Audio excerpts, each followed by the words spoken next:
दिल से दिल तक। कभी कभी जिंदगी में प्यार उस मोड़ पर मिलता है जहां पर हम उसकी आस भी नहीं रखते। विशाल और अनन्या की कहानी भी कुछ ऐसी ही थी। दो अलग अलग दुनिया से आए हुए दो दिल जो किस्मत के खेल में अचानक एक दूसरे से टकरा बैठे। विशाल एक साधारण परिवार से था, लेकिन उसकी महत्वाकांक्षाएं आसमान छूने की थीं।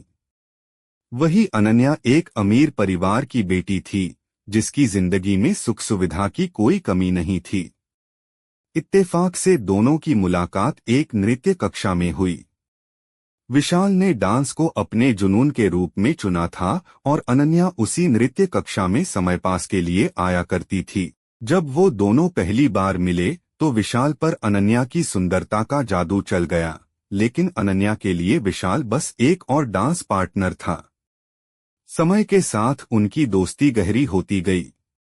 वे दोनों देर रात तक एक दूसरे के साथ बातें करते, सपने बुनते और डांस स्टेप्स पर काम किया करते। अनन्या को विशाल की जीवटता और सादगी भाने लगी। प्यार में पड़ना दोनों के लिए अनजाने में हुआ, पर एहसास देर से हुआ।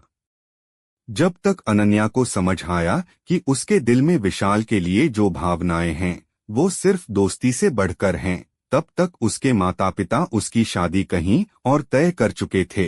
अनन्या ने अपनी जिंदगी में पहली बार अपने मन की बात सुनी और अपने माता पिता से विशाल के बारे में बताया। पहले तो उनके माता पिता नाराज हुए, लेकिन विशाल की मेहनत, उसके सपने और सबसे बढ़कर उसके सच्चे प्यार को देखकर वो मान गए। आखिरकार दोनों की शादी बड़े धूमधाम से हुई।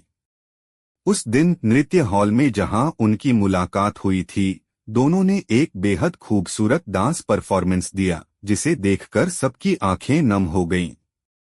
ये उनके प्यार का एक नया आगाज था। जिंदगी उनके लिए अब एक संगीतमय सफर था, जहां उनका दिल उनकी धुनों पर नाचता था। जैसे जैसे विशाल और अनन्या का प्यार परवान चढ़ता गया, उनका संगीत और भी मधुर होता गया। दिल से दिल तक न केवल उनके प्यार का सफर था, बल्कि उनके सपनों का भी था।